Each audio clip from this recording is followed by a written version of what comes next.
So here's the deal. I'm going to buy that fancy car from you. Margareta doesn't need it. She's just a regular person. My parents mentioned they wanted a new car, and since I got married to Brandon, he's been acting pretty selfish. He's been eyeing up the nice car my parents gave me, and I've had enough of it. My name's Margareta. I'm 25, and I met Brandon in college. We've been married for 2 years now. Brandon is outgoing and popular. Unlike me, I'm shy and don't have many friends. We started talking more during college classes, then we began studying together.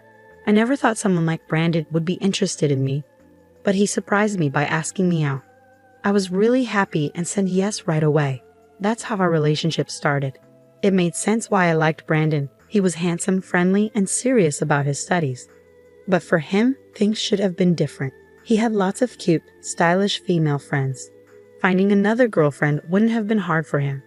Once, I bravely asked him, "Do you really think I'm the right one for you?" He seemed surprised and asked why I was bringing it up.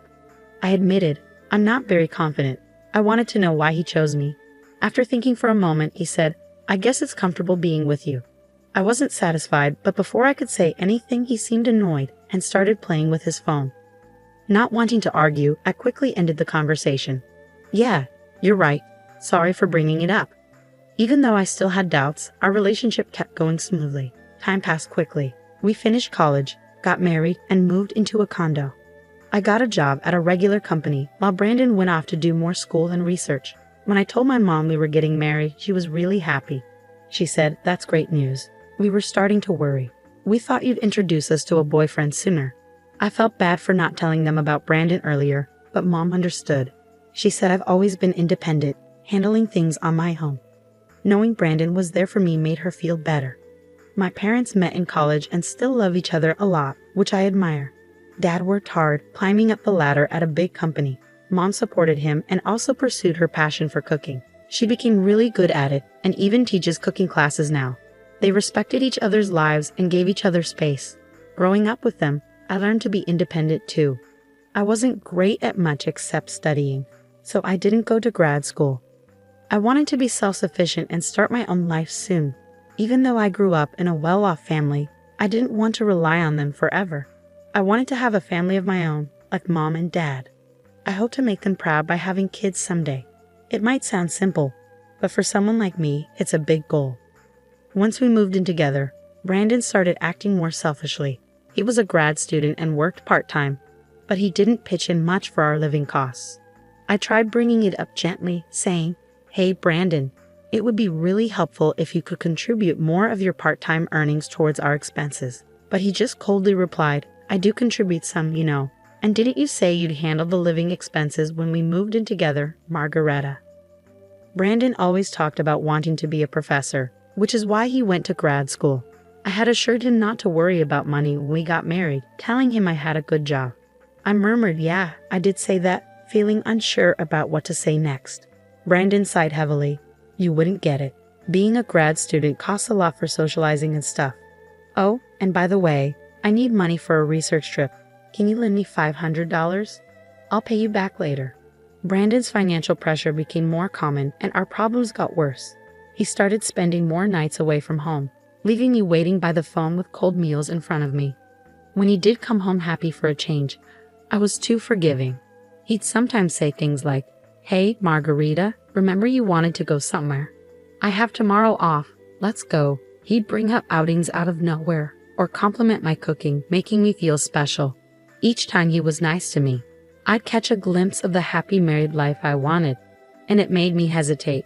But I knew this wasn't normal. I felt lonely and anxious, but I couldn't talk to anyone about it.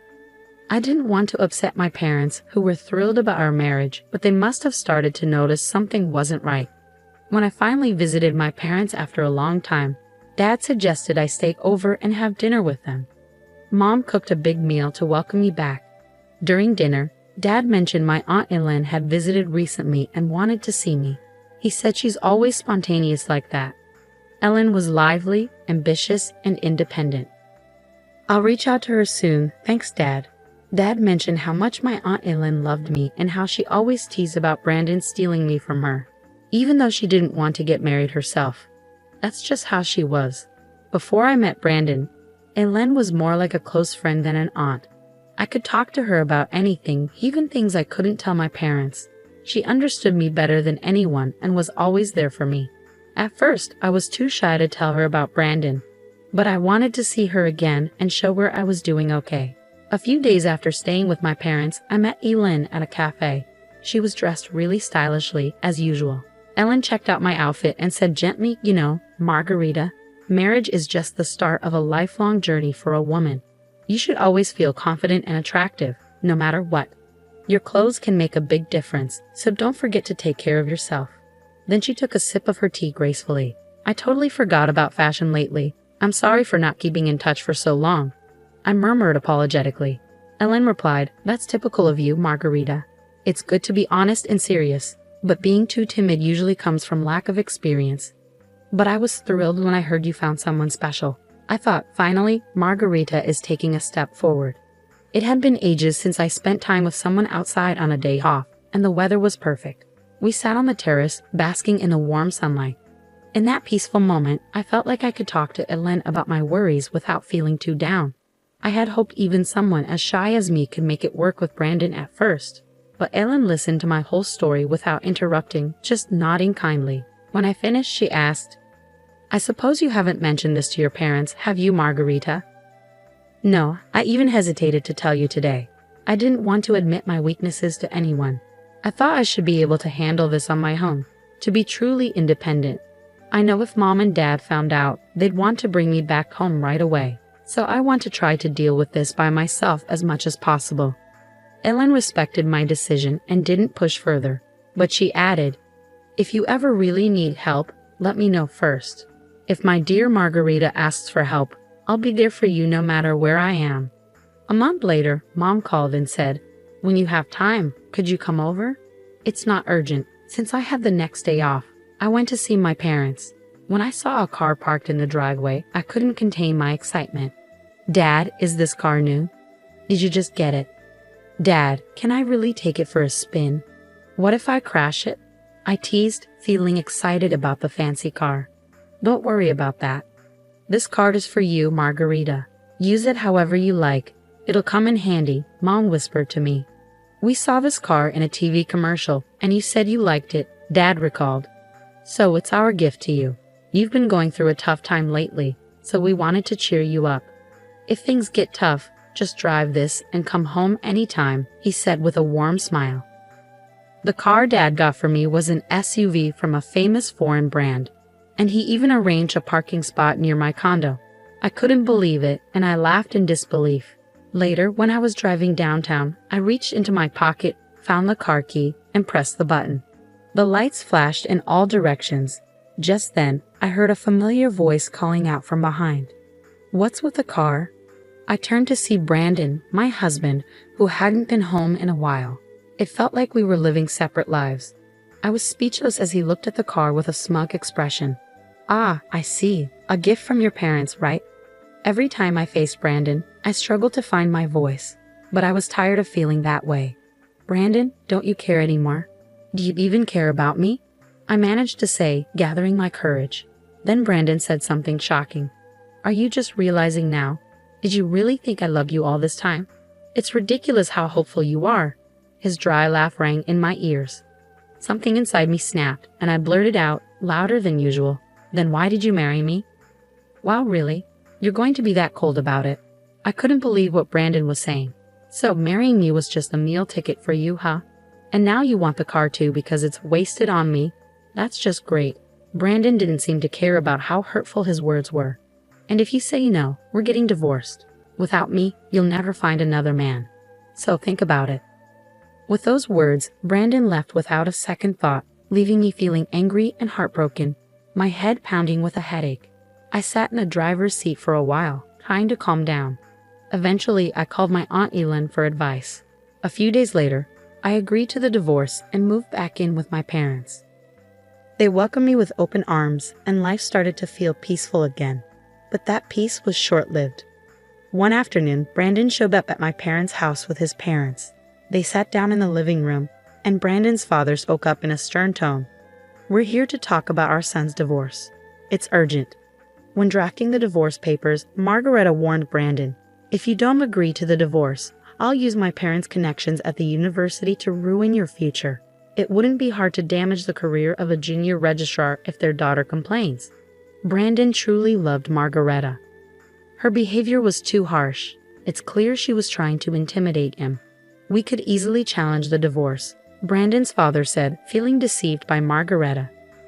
Behind her plain appearance, she's actually a mean and greedy woman. Poor Brandon. I heard she paid him to stay away. She must have had other men over. We need to go to family court and claim that Brandon was threatened by his wife. But if there's a proper apology, things might change. For example, if Margareta gives up that car she's driving, it might help smooth things over. Brandon and his parents remained silent, just listening to their parents' protests. Suddenly, the doorbell rang, and Mom went to answer it. Ellen appeared behind Mom as she came back to the living room. Sorry I'm late. How's the discussion going? Brandon's family had met Ellen once at my wedding. What are you doing here? It's rude to barge in like that. We're busy right now. Outsiders should leave. Brandon's mother objected. No, don't be like that. You've heard about Brandon's divorce, right? How would an outsider like you know about that? I had been informed by my brother earlier. I couldn't miss such an important moment for my dear niece, Ellen said, offering a reassuring glance. You're probably here to stop the divorce or for money. Can you still say that after seeing this? Ellen pulled out a stack of documents from her bag, laid them out on the table, and showed them to everyone. I hired a detective to look into this. It turns out Brandon has been cheating on Margareta with multiple women despite being married.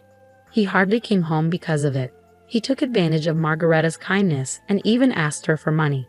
That's ridiculous. I was just busy with my research at the university.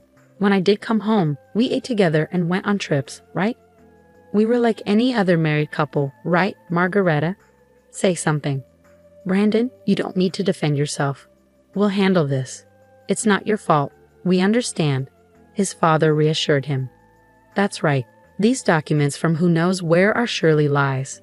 Our Brandon would never cheat. He's such a kind and outstanding son, his mother protested. You might be kind to your parents, but that kindness seems to end there. Like father, like son. Now Brandon's mother, take a look at these photos, Ellen said, pulling out a picture from the documents. I recently stayed at a hotel for a business meeting and saw Nicholas there. He was with another woman, looking very cozy, so I had the detective look into Nicholas too. The results were just as I expected. Do you understand now? Brandon's mother's face went pale as she grabbed the documents and examined them closely. What is this, Nicholas? How long have you been doing this? It's all lies, isn't it, Veronica? Stop looking. Give me that. Nicholas, looking panicked, tried to snatch the documents, but it was too late. Veronica, distraught, confronted Nicholas. You've been cheating on me. The car you wanted so badly was for her in these photos, wasn't it? No matter how hard Nicholas tried to calm her down, Veronica wouldn't listen. The discussion about Brandon's divorce was forgotten as Veronica stormed out of the house, crying, with Nicholas following after her. Left behind, Brandon said, "Hey, wait, what about me?" and followed them out in confusion. The rest of us were left in stunned silence for a while, but Aylin had a satisfied look on her face, winking at me. Later, Aylin told me that Brandon's parents did end up getting divorced. You won't fall for such a terrible man again. Let's make you more attractive. I'll teach you everything about grooming yourself as a woman. Despite her busy schedule, Ellen visited me often and took me to various places like meals and shopping trips. During that time, I learned a lot from her. A year after the divorce, I made the decision to go to graduate school. I worked hard to improve myself, focusing on my studies. Time passed quickly, and one day, I heard someone call my name at a street intersection. I turned around to see Brandon. It's been a while. You've changed a lot, haven't you? At first, I didn't even recognize him.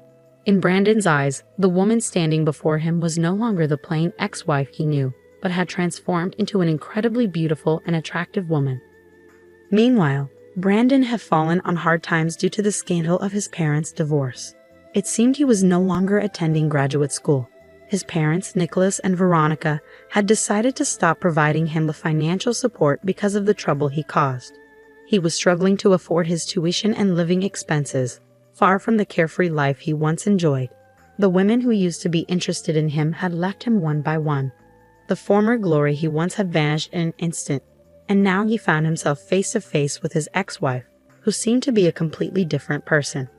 As Brandon was about to suggest catching up, a man approached and asked, "Sorry for the wait. Are you a friend of Margarita's?" It was Leonard, the man I was currently dating. Wow, that guy is really handsome, isn't he? He's so tall. Could he be a model? Commented a group of women nearby, looking at Leonard. He's someone from my past, but it's okay. We're finished talking. Let's go, shall we? Leonard said, taking my hand and briefly acknowledging Brandon. Brandon stood there, stunned, as Leonard led me away by the hand. Without a second thought for Brandon, Leonard and I walked towards the crosswalk, and I didn't look back, keeping my gaze straight ahead as we left.